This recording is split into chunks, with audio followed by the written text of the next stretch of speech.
بسم اللہ الرحمن الرحیم۔ آسمانی گواہی۔ حضرت عائشہ رضی اللہ عنہا فرماتی ہیں، میں بستر پر لیٹ گئی۔ اس وقت میں سوچ بھی نہیں سکتی تھی کہ اللہ تعالیٰ میرے معاملے میں آیات نازل فرمائے گا جن کی تلاوت کی جایا کرے گی، جن کو مسجدوں میں پڑھایا جایا کرے گا۔ البتہ میرا خیال تھا کہ اللہ تعالیٰ میرے بارے میں رسول اللہ صلی اللہ علیہ وآلہ وسلم کو کوئی خواب دکھا دیں گے اور مجھے اس الزام سے بری فرما دیں گے۔ ابھی ہم لوگ اسی حالت میں تھے کہ اچانک آپ صلی اللہ علیہ وآلہ وسلم پر وحی کے آثار محسوس ہوئے۔ حضور صلی اللہ علیہ وآلہ وسلم پر جب وحی نازل ہوتی تھی تو چہرہ مبارک تکلیف کے آثار ظاہر ہوتے تھے۔ یہ بات محسوس کرتے ہی حضرت ابوبکر صدیق رضی اللہ عنہ نے آپ صلی اللہ علیہ وآلہ وسلم کو کپڑا اوڑھا دیا اور آپ صلی اللہ علیہ وآلہ وسلم کے سر کے نیچے ایک تکیہ رکھ دیا۔ سیدہ عائشہ رضی اللہ عنہا فرماتی ہیں، میں نے جب آپ صلی اللہ علیہ وآلہ وسلم پر وحی کے آثار دیکھے تو میں نے کوئی گھبراہٹ محسوس نہیں کی، کیونکہ میں بے گناہ تھی، البتہ میرے والدین پر بے تحاشا خوف طاری تھا۔ آخر آپ صلی اللہ علیہ وآلہ وسلم سے وحی کے آثار ختم ہوئے۔ اس وقت آپ صلی اللہ علیہ وآلہ وسلم ہنس رہے تھے اور آپ صلی اللہ علیہ وآلہ وسلم کی پیشانی پر پسینے کے قطرے چمک رہے تھے، 2 قطرے موتیوں کی طرح نظر آ رہے تھے۔ اس وقت آپ صلی اللہ علیہ وآلہ وسلم نے جو پہلا جملہ فرمایا وہ یہ تھا، عائشہ، اللہ تعالیٰ نے تمہیں بری کر دیا ہے۔ اللہ تعالیٰ نے اس موقع پر سورہ نور کی آیت نازل فرمائی تھی۔ ترجمہ: جن لوگوں نے یہ طوفان برپا کیا ہے، یعنی تہمت لگائی ہے، اے مسلمانوں، وہ تم میں سے ایک چھوٹا سا گروہ ہے۔ تم اس طوفان کو برا نہ سمجھو، بلکہ یہ انجام کے اعتبار سے تمہارے حق میں بہتر ہی بہتر ہے۔ ان میں سے ہر شخص نے جتنا کچھ کہا تھا اسے اسی کے مطابق گناہ ہوا، اور ان میں سے جس نے اس طوفان میں سب سے زیادہ حصہ لیا، یعنی عبداللہ بن ابی، اسے زیادہ سخت سزا ملے گی۔ جب تم لوگوں نے یہ بات سنی تھی تو مسلمان مردوں اور مسلمان عورتوں نے اپنے آپس والوں کے ساتھ نیک گمان کیوں نہ کیا، اور زبان سے یہ کیوں نہ کہا کہ یہ صریح جھوٹ ہے۔ یہ الزام لگانے والے اپنے قول پر 4 گواہ کیوں نہ لائے؟ قاعدے کے مطابق یہ لوگ 4 گواہ نہیں لائے تو بس اللہ کے نزدیک یہ جھوٹے ہیں، اور اگر تم پر دنیا اور آخرت میں اللہ کا فضل نہ ہوتا تو جس کام میں تم پڑے تھے اس میں تم پر سخت عذاب واقع ہوتا، جبکہ تم اس جھوٹ کو اپنی زبانوں سے نقل در نقل کر رہے تھے اور اپنے منہ سے ایسی بات کر رہے تھے جس کی تمہیں کسی دلیل سے قطعاً خبر نہیں تھی، اور تم اس کی ہلکی بات یعنی گناہ واجب نہ کرنے والی سمجھ رہے تھے، حالانکہ وہ اللہ کے نزدیک بہت باری بات ہے۔ اور تم نے جب پہلی بار اس بات کو سنا تو یوں کیوں نہ کہا کہ ہمیں زیبا نہیں کہ ایسی بات منہ سے نکالیں، معاذ اللہ، یہ تو بہت بڑا بہتان ہے۔ اللہ تمہیں نصیحت کرتا ہے کہ پھر ایسی حرکت مت کرنا اگر تم ایمان والے ہو۔ اللہ تم سے صاف احکام بیان کرتا ہے اور اللہ جاننے والا بڑا حکمت والا ہے۔ جو لوگ ان آیت کے نزول کے بعد بھی چاہتے ہیں کہ بے حیائی کی بات کا مسلمانوں میں چرچا ہو، ان کے لیے دنیا اور آخرت میں سزا دردناک مقرر ہے، اور اس بات پر سزا کا تعجب مت کرو، کیونکہ اللہ تعالیٰ جانتا ہے اور تم نہیں جانتے۔ اور اے توبہ کرنے والو، اگر یہ بات نہ ہوتی کہ تم پر اللہ کا فضل و کرم، جس نے تمہیں توبہ کی توفیق دی، اور یہ کہ اللہ تعالیٰ بڑا شفیق بڑا رحیم ہے، تو تم بھی وعید سے نہ بچتے۔ سیدہ عائشہ رضی اللہ عنہا فرماتی ہیں کہ ان آیات کے نزول سے پہلے میں نے خواب دیکھا تھا۔ خواب میں ایک نوجوان نے مجھ سے پوچھا، کیا بات ہے، آپ کیوں غمگین رہتی ہیں؟ میں نے اسے بتایا کہ لوگ جو کچھ کر رہے ہیں میں اس کی وجہ سے غمگین ہوں۔ تب اس نوجوان نے کہا کہ آپ ان الفاظ میں دعا کریں۔ ترجمہ: اے نعمتوں کی تکمیل کرنے والے اور آئے غموں کو دور کرنے والے، پریشانیوں کو دور کرنے والے، مصیبتوں کے اندھیرے سے نکالنے والے، فیصلوں میں سب سے زیادہ انصاف کرنے والے اور ظالم سے بدلہ لینے والے، اور اے اول اور اے آخر، میری اس پریشانی کو دور فرما دے اور میرے لیے گلوں خلاصی کی کوئی راہ نکال دے۔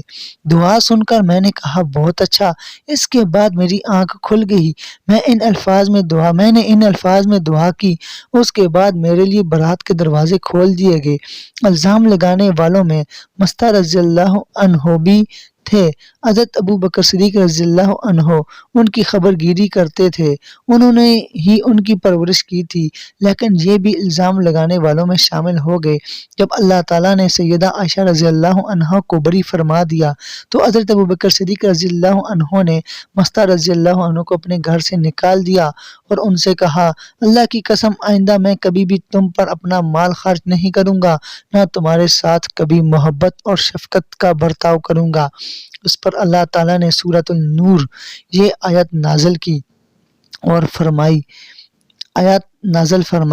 ترجمہ: اور جو لوگ تم میں دینی بزرگی اور دنیاوی وسعت والے ہیں وہ قرابت داروں کو اور مسکینوں کو اور اللہ تعالیٰ کی راہ میں ہجرت کرنے والوں کو نہ دینے کی قسم نہ کھا بیٹھیں، بلکہ چاہیے کہ معاف کر دیں اور درگزر کریں۔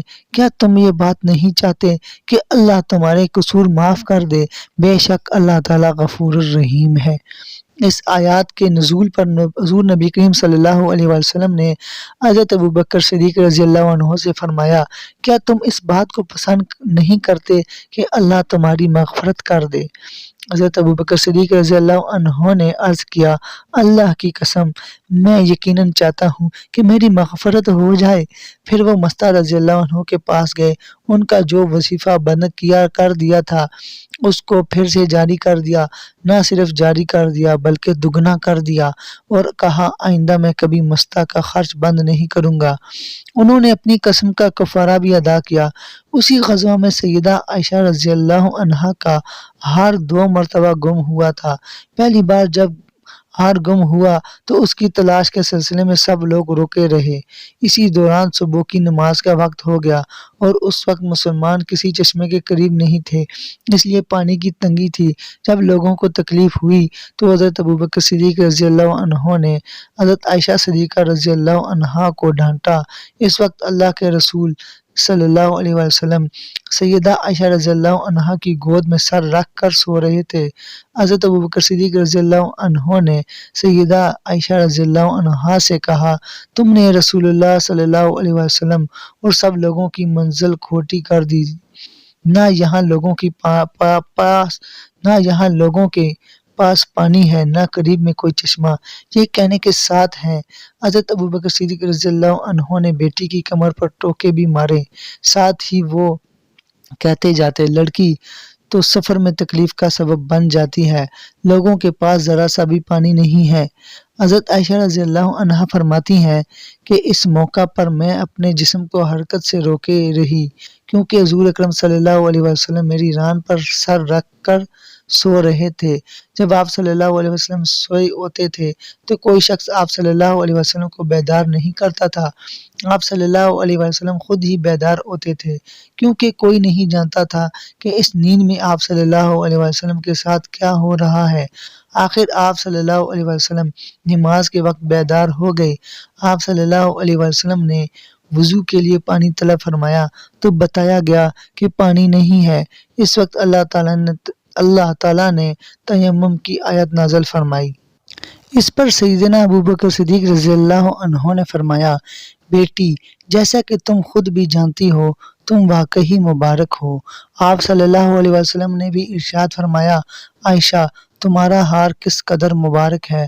حضرت اسید بن حضیر رضی اللہ عنہ نے کہا، اے آل ابی بکر، یہ تمہاری پہلی برکت نہیں، اللہ آپ کو جزائے خیر عطا فرمائے۔ آپ کے ساتھ اگر کوئی ناخوشگوار واقعہ پیش آتا ہے تو اس میں بھی اللہ تعالیٰ مسلمانوں کے لیے خیر پیدا فرما دیتے ہیں۔ حضرت عائشہ رضی اللہ عنہا فرماتی ہیں، ہار کی تلاش کے سلسلے میں ہم نے اس اونٹ کو اٹھایا جس پر میں سوار تھی تو ہمیں اس کے نیچے سے ہار مل گیا۔ مطلب یہ کہ اس واقعہ کی وجہ سے مسلمانوں کو تیمم کی سہولت عطا ہوئی۔ اس سے پہلے مسلمانوں کو تیمم کے بارے میں معلوم نہیں تھا۔ اس واقعہ کے بعد جب آگے سفر ہوا تو منافقین کی سازش کا وہ واقعہ پیش آیا جو آپ نے پیچھے پچھلی ویڈیو میں دیکھ لیا۔ اسی سال چاند کو گرہن لگا، آپ صلی اللہ علیہ وسلم نے نماز خسوف پڑھائی، یعنی چاند گرہن کی نماز پڑھائی، جبکہ یہودی اس وقت زور زور سے ڈھول بجا رہے تھے اور کہہ رہے تھے چاند پر جادو کر دیا گیا ہے۔ دوستو یہاں پر ہماری ویڈیو مکمل ہو جاتی ہے۔